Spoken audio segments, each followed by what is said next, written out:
Dans un monde saturé d'informations, d'alertes et de mauvaises nouvelles, Hans Rosling nous propose un regard totalement différent. Dans son livre Factfulness, il nous invite à reprendre contact avec la réalité, la vraie, celle qui se mesure par les faits, pas par nos émotions. Ce médecin suédois, épaulé par son fils Ola et sa belle-fille Anna, démontre que notre vision du monde est bien plus pessimiste qu'elle ne devrait l'être. Selon lui, même les personnes instruites croient à tort que la pauvreté augmente, que les guerres s'intensifient et que la planète court à sa perte. Mais les données prouvent le contraire. Jamais dans l'histoire, l'humanité n'a été aussi éduquée, en meilleure santé et aussi connectée. Ce livre n'est pas un simple essai de statistiques, c'est une véritable leçon d'humilité intellectuelle. Rosling y révèle 10 instincts qui déforment notre compréhension du monde, 10 pièges mentaux qui nous empêchent de voir le progrès réel. Factfulness est donc une invitation à penser avec clarté, à distinguer la peur des faits et à retrouver confiance en l'humanité.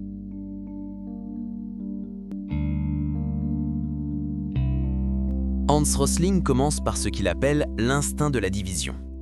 C'est notre tendance naturelle à séparer le monde en deux camps, les riches et les pauvres, les bons et les méchants, le nord et le sud. Cette manière binaire de penser simplifie notre compréhension, mais elle fausse complètement la réalité. En vérité, le monde n'est plus aussi polarisé qu'avant. La majorité des humains vivent aujourd'hui dans un niveau de vie intermédiaire, ni dans la misère absolue, ni dans l'opulence. Rosling parle de 4 niveaux de revenus, pas 2. Du seau d'eau à la maison avec voiture. Et plus de 75% de la population mondiale vit déjà entre les niveaux 2 et 3. Cette découverte change tout.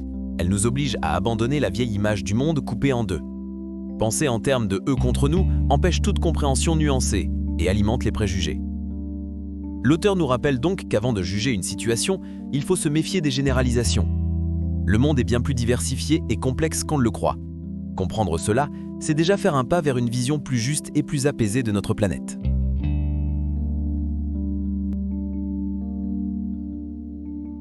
Nous avons tous cette tendance à remarquer ce qui va mal avant de voir ce qui s'améliore. C'est ce que Hans Rosling appelle l'instinct de la négativité. Depuis toujours, notre cerveau est programmé pour détecter le danger avant tout. Une stratégie utile pour survivre dans la nature, mais trompeuse dans le monde moderne. Les médias renforcent cet instinct. Les catastrophes, les crimes et les crises attirent plus d'attention que les progrès lents et silencieux. Résultat, on a l'impression que tout empire alors que les faits racontent une autre histoire. Rosling montre que, depuis 50 ans, la pauvreté extrême a diminué de plus de moitié. L'espérance de vie mondiale a doublé et la mortalité infantile n'a jamais été aussi basse. Mais comme ces changements positifs se produisent progressivement, on ne les remarque pas. Son message est clair, ce n'est pas le monde qui devient pire, c'est notre perception qui est biaisée. Pour penser avec justesse, il faut équilibrer notre regard. Voir les problèmes, oui, mais aussi reconnaître les progrès. L'optimisme fondé sur les faits n'est pas de la naïveté, c'est une forme de lucidité.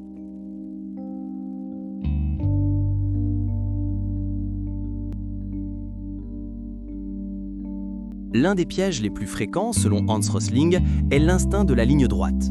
Nous croyons que si quelque chose augmente, cela continuera toujours à augmenter dans la même direction indéfiniment. C'est une erreur typiquement humaine, nous aimons la simplicité des lignes droites, mais la réalité du monde suit rarement ce modèle. Rosling donne un exemple frappant, la croissance de la population mondiale. Beaucoup imaginent qu'elle montera sans fin jusqu'à l'explosion, alors qu'en vérité, elle tend à se stabiliser. Pourquoi ? Parce que plus les pays se développent, plus les familles ont moins d'enfants. L'éducation, la santé et la planification familiale freinent naturellement cette croissance. Ce même raisonnement s'applique à d'autres domaines, l'économie, la technologie, l'environnement. Rien ne suit une trajectoire parfaitement droite. Le monde évolue par vagues, par équilibres successifs. L'auteur nous invite donc à nous méfier des extrapolations faciles. Quand une courbe monte, demandons-nous toujours « peut-elle ralentir, se stabiliser ?» Penser de façon factuelle, c'est accepter la complexité des tendances. Le futur n'est jamais une ligne droite, c'est une danse entre progrès, adaptation et limites naturelles.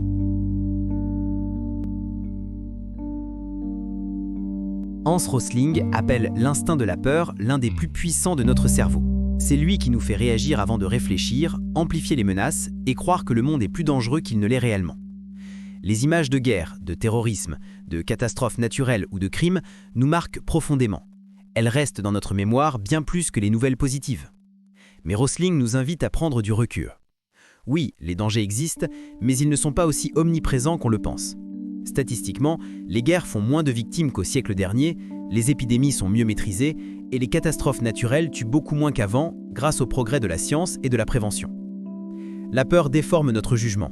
Elle nous pousse à croire que tout va mal, alors qu'en réalité, beaucoup de choses vont mieux. Rosling ne dit pas d'ignorer les risques, mais d'apprendre à les mesurer avec des données, pas avec nos émotions. Penser factuellement, c'est garder la tête froide quand tout semble alarmant. Derrière chaque alerte, il y a souvent une réalité plus nuancée, moins dramatique, mais plus vraie.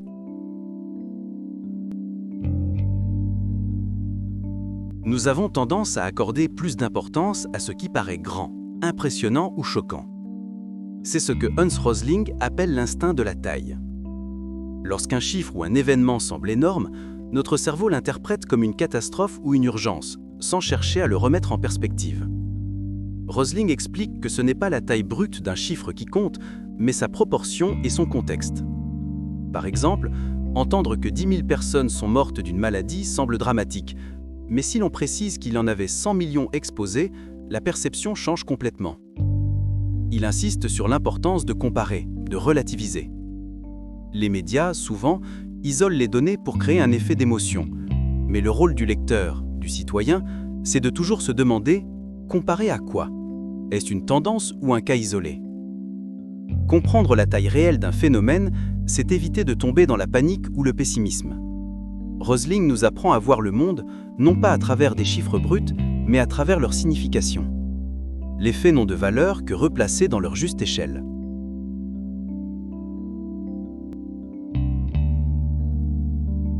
Hans Rosling met en garde contre l'instinct de la généralisation, cette tendance à tirer des conclusions globales à partir d'un petit nombre de cas. Notre cerveau adore les catégories. Il veut ranger les gens, les pays ou les événements dans des boîtes simples, quitte à négliger la complexité du monde réel. Mais généraliser, c'est souvent se tromper. Rosling montre par exemple qu'on parle encore de l'Afrique comme d'un seul pays, alors qu'il s'agit d'un continent immense, avec des différences énormes entre ses 54 nations. De la même façon, on imagine que les pays pauvres forment un bloc homogène, alors qu'ils se situent à des niveaux très variés de développement. Pour éviter ce piège, il conseille de chercher les différences à l'intérieur des groupes et les similitudes entre eux. C'est dans ces nuances que se cache la vérité. Penser de manière factuelle, c'est refuser les étiquettes toutes faites. Le monde n'est pas divisé en bons et mauvais, pauvres et riches, il est composé d'une infinité de réalités mixtes. Et c'est justement cette diversité qui rend l'humanité si fascinante à comprendre.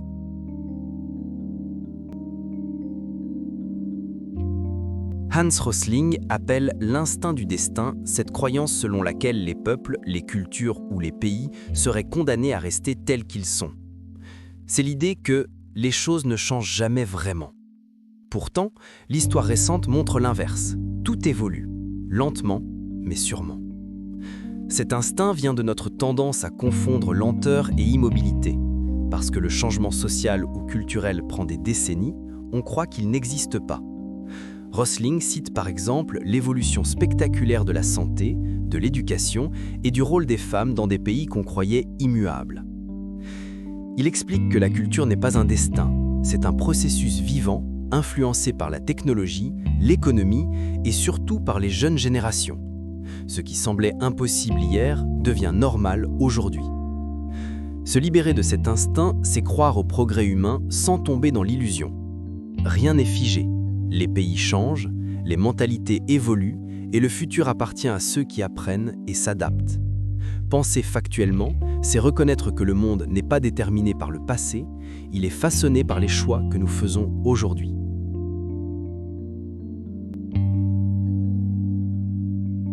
Hans Rosling décrit l'instinct de la perspective unique comme notre tendance à croire qu'une seule idée, un seul modèle ou une seule explication peut résoudre tous les problèmes. C'est le piège du tout politique, du tout économique ou du tout technologique. Nous aimons les solutions simples, les héros uniques, les causes claires. Mais le monde, lui, est complexe. Rosling raconte qu'il a souvent vu des experts défendre leur domaine comme la clé universelle. Les médecins qui pensent que la santé règle tout, les économistes qui croient que la croissance suffit, ou les activistes persuadés que seule la politique peut sauver le monde. En réalité, chaque problème demande plusieurs angles d'approche. Aucun outil, aucune idéologie ne peut tout expliquer. L'auteur nous encourage à combiner les points de vue, à écouter ceux qui pensent différemment, car la vérité se trouve souvent entre les perspectives. Penser factuellement, c'est refuser le dogmatisme. Ce n'est pas choisir entre noir et blanc, mais comprendre que la réalité est faite de nuances. La diversité des idées, loin d'être une faiblesse, est une richesse indispensable pour progresser ensemble.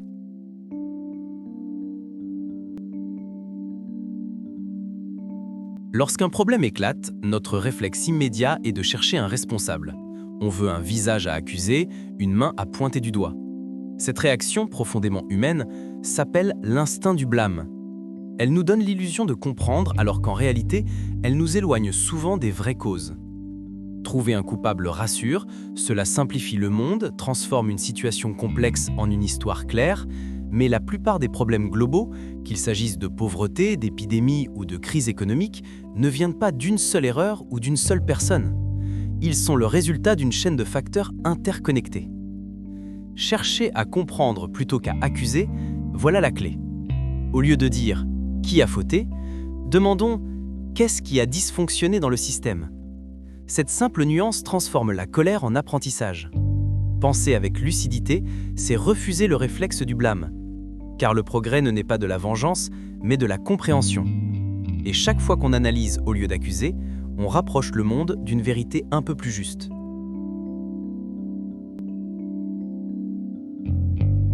Dès qu'un problème apparaît, notre premier réflexe est de paniquer, d'agir vite, de croire qu'il faut tout résoudre immédiatement. C'est ce qu'on appelle l'instinct de l'urgence. Cette sensation d'urgence constante nous pousse à prendre des décisions hâtives, souvent sans recul, guidées par la peur plutôt que par les faits. Les médias et les réseaux sociaux renforcent ce sentiment. Chaque alerte devient une crise mondiale, chaque statistique un signal de catastrophe.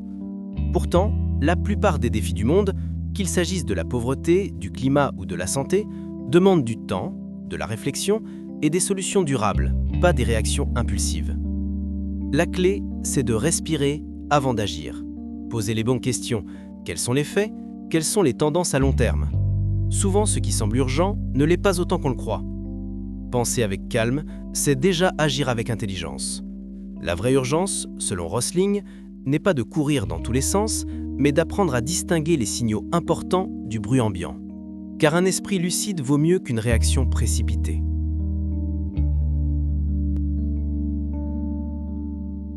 Factfulness n'est pas un livre qui nie les problèmes du monde, mais un appel à les voir avec justesse.